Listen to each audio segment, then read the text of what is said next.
Hi friends, welcome to our channel. Brahmamudi serial next ఎపిసోడ్లో ఏం జరగబోతోందో ఈ వీడియోలో చూసి తెలుసుకుందాం. కావ్యని నిలదీసిన రాజ్ అసలేం జరిగింది అని తెలుసుకోవడానికి ఈ వీడియోని స్కిప్ చేయకుండా ఎండ్ వరకు చూసేయండి. కనకం అప్పు పెళ్లికి దుగ్గిరాల వారి ఇంటిని ఆహ్వానించడానికి శుభలేఖలను తీసుకొని వాళ్ళ ఇంటికి వస్తుంది. కనకం వచ్చేలోగా ధాన్యలక్ష్మి ఇంట్లో రచ్చరచ్చ చేస్తూ ఉంటుంది. అప్పుడు ధాన్యలక్ష్మి వేసిన ప్రశ్నకి కనకం నేను సమాధానం చెప్తాను అంటూ సమాధానం ఇస్తుంది. ఆ తర్వాత నా కర్మ కొద్దీ ఈ ఇంట్లో పెద్దవాళ్ళు ఉన్నా కానీ నీకు మొదటి శుభలేఖ ఇవ్వాల్సి వస్తుంది అని మొదటి శుభలేఖని ధాన్యలక్ష్మికి ఇస్తుంది.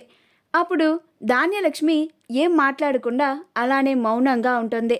అప్పుడు కనకం నేను ముందుగానే మీకు ఈ విషయాన్ని చెప్తున్నాను అని అనుకుంటారో లేక హెచ్చరిస్తున్నాను అని అనుకుంటారో మీ ఇష్టం. నా కూతురు పెళ్ళికి వచ్చి 4 అక్షింతలు వేసి ఆశీర్వదించి వెళ్ళండి. అంతేకాని 4 మాటలు 4 అవమానింపులు చేస్తే మాత్రం మరో కనకాన్ని చూడాల్సి వస్తుంది. ఇది మీకు రుద్రాణి గారికి పేరు పేరున చెప్తున్నాను. దయచేసి ఇది గుర్తుపెట్టుకోండి అని అంటుంది. ఆ మాటకి రుద్రాణి ధాన్యలక్ష్మి ఇద్దరూ మొహం మార్చుకుంటారు. ఆ తరువాత కనకం శుభలేఖని తీసుకొని ఇందిరాదేవికి సీతారామయ్యలకు ఇవ్వడానికి వస్తుంది. అమ్మ, దుగ్గిరాల వంశానికి మూలమైన మీ భర్త సీతారామయ్య గారు మీరు మిమ్మల్ని వదిలి ధాన్యలక్ష్మికి శుభలేఖ ముందుగా ఇచ్చినందుకు నన్ను మన్నించాలి. నా కూతురు అపూర్వ పెళ్ళి వచ్చే శుక్రవారం నిశ్చయమైంది. మీరు మీ కుటుంబం అంతా తప్పకుండా నా కూతురి వివాహానికి వచ్చి మీ నిండు మనసుతో మీ ఆశీర్వాదాలు నా కూతురికి అందచేయాలి అని అంటుంది. అప్పుడు ఇందిరాదేవి తప్పకుండా వస్తాము కనకం అని అంటుంది. ఆ తరువాత కనకం అపర్ణ దగ్గరికి వచ్చి అమ్మ, మీరు నా కూతుర్ని ఒక 2 రోజులు ముందుగానే అల్లుడు గారితో కలిపి మా ఇంటికి పంపించాలి అని అంటుంది. అప్పుడు అపర్ణ అయ్యో అదేం మాట కనకం, 3 రోజులు ముందుగానే నా కొడుకు కోడలు వస్తారు అని అంటుంది. అప్పుడు కనకం చాలా సంతోషం అమ్మా అని అంటుంది. మీ ఇంటిళ్ళ పాది అందరూ తప్పకుండా నా కూతురి పెళ్ళికి రావాలి అని చెప్పి కనకం అక్కడి నుంచి వెళ్ళిపోతుంది.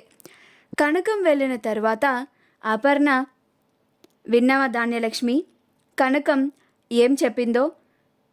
అప్పు కళ్యాణ్ని పెళ్లి చేసుకోవడం కనకంకి కూడా అస్సలు ఇష్టం లేదు. అది రాజ్ చెప్పినా కానీ నువ్వు వినలేదు. ఇప్పుడు స్వయాన కనకమే వచ్చి చెప్పింది. ఇప్పుడైనా వింటావా లేకపోతే అలానే కావ్యని ఆ అప్పుని నిందిస్తూ ఉంటావా అని అంటుంది. అప్పుడు ప్రకాశం ఇంకా ఏం మొహం పెట్టుకొని అంటుంది వదినా, నువ్వింకా లోపలికెళ్ళు ధాన్యం అని అంటాడు. అప్పుడు ధాన్యలక్ష్మి సైలెంట్గా లోపలికి వెళ్ళిపోతుంది. అప్పుడు రుద్రాణి ఇంకేం చేస్తాం, అందరం కలిసి చక్కగా అప్పు పెళ్ళికి వెళ్ళి 4 అక్షింతలు వేసి వద్దాం అని అంటుంది. అప్పుడు ప్రకాశం ఆ పెళ్ళికి నువ్వు రాకపోవడమే మంచిది రుద్రాణి అని అంటాడు. అప్పుడు రుద్రాణి అదేంటి చిన్నయ్య అంత మాట అనేసావు, నేను రాకుండా ఎలాగా అని అంటుంది. అప్పుడు ప్రకాశం అక్కడ పెళ్ళి జరుగుతుంది, అక్కడికి నీలాంటి మనుషులు రాకపోతేనే ఆ వధువరులకు చాలా మంచిది రుద్రాణి అని అంటాడు. అప్పుడు రుద్రాణి మొహం మార్చుకొని అక్కడి నుంచి వెళ్ళిపోతుంది. కళ్యాణ్ కనకం ఇచ్చిన శుభలేఖని తీసుకొని తన గదిలో ఆ శుభలేఖని చదువుతూ బాధపడుతూ ఉంటాడు. చిరంజీవి లక్ష్మీ సౌభాగ్యవతి అపూర్వ అప్పు, నన్ను పెళ్లి చేసుకోవాల్సిన అప్పు, నాతో జీవితాన్ని పంచుకోవాల్సిన అప్పు, నాతో పెళ్లిపీటలెక్కాల్సిన అప్పు ఇప్పుడు వేరొకరితో పెళ్లిపీటలెక్కుతోంది. నేను అయినా ఏం చేయకుండా నిస్సహాయుడిలాగా ఉన్నాను. నా అప్పు నాకు ఇంక దక్కదా? నా అప్పు దూరం అయిపోతుందా అని బాధపడుతూ ఉంటాడు. ప్రేమించిన అమ్మాయిని పెళ్లి చేసుకోవడం అంటే చాలా అదృష్టం ఉండాలి అంటారు. కానీ అది వింటే నేను ఏంటో అనుకున్నా. కానీ నాకు ఇప్పుడు అర్థమవుతుంది. అందరికీ ఆ అదృష్టం ఉండదు అని ఆ శుభలేఖని పట్టుకొని ఏడుస్తూ బాధపడుతూ ఉంటాడు. నాకు తెలుసప్పు, నీ మనసులో నేనే ఉన్నానని. కానీ నువ్వు నీ కన్న తల్లిదండ్రుల కోసం నీకు ఇష్టం లేని పెళ్ళిని కూడా చేసుకుంటున్నావు అని బాధపడుతూ ఉంటాడు. నీ మనసులో నేను ఉన్నాను అని తెలిసినా కానీ ఏమీ చేయలేకపోతున్నాను అప్పు అని బాధపడుతూ ఉంటాడు. రాజ్ వాళ్ళ గదిలో కావ్యతో మాట్లాడుతూ ఉంటాడు.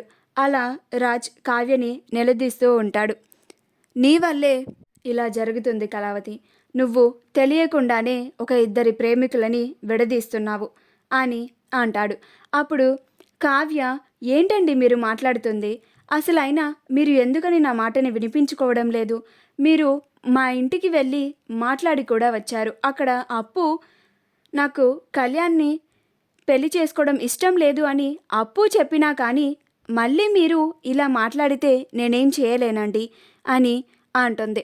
అప్పుడు రాజ్, అప్పు మనసులో కళ్యాణ్ ఉన్నాడు. కానీ అప్పు ఇది మీ అమ్మా నాన్నల కోసం ఈ పెళ్ళిని చేసుకోవడానికి ఒప్పుకుంది. ఇదంతా మీ బలవంతం పైనే జరిగింది అని అంటాడు. అప్పుడు కావ్య, లేదండి, అప్పునే పెళ్లి చేసుకుంటాను అని అంది అని అంటుంది. అప్పుడు రాజ్, లేదు కళావతి, నువ్వు నీ చెల్లి అప్పుతో మాట్లాడి దగ్గరుండి కళ్యాణ్కి అప్పులకి పెళ్లి జరిపిస్తే చాలా బాగుంటుంది. కానీ నువ్వు మాత్రం అలా చేయకుండా అప్పుని వేరొకరితో పెళ్లి చేసుకోవడానికి సపోర్ట్ చేస్తున్నావు అని అంటాడు. అప్పుడు కావ్య, అవునండి, నేను మా కుటుంబం పరువు కాపాడడానికి ఇలా చేస్తున్నాను అని అంటుంది. అప్పుడు రాజ్, ఇలా మీ మొండితనం వల్లే అప్పు వాళ్ళ జీవితాలు నాశనమవుతున్నాయి అని అంటాడు. అక్కడి నుంచి ఆవేశంగా బయటకి వెళ్ళిపోతాడు. అప్పుడు కావ్య రాజ్ అన్న మాటల గురించి ఆలోచిస్తూ ఉంటుంది. నిజంగానే అప్పు కళ్యాణ్ని ప్రేమిస్తుందా అని ఆలోచనలో పడిపోతుంది. రాజ్ బయటికి వచ్చి ఏం చేయాలో అర్థం కాక ఆలోచిస్తూ ఉంటాడు. అప్పు మనసులో కళ్యాణ్ ఉన్నాడని తెలిసినా కానీ ఏం చేయాలో అర్థం కావడం లేదు అని అనుకుంటూ ఉంటాడు. మా వీడియో కనుక మీకు నచ్చినట్లయితే లైక్ చేయండి, షేర్ చేయండి, మా ఛానల్ని సబ్స్క్రైబ్ చేసుకోండి. పక్కనే ఉన్న బెల్ ఐకాన్ని క్లిక్ చేయడం మాత్రం మర్చిపోకండి.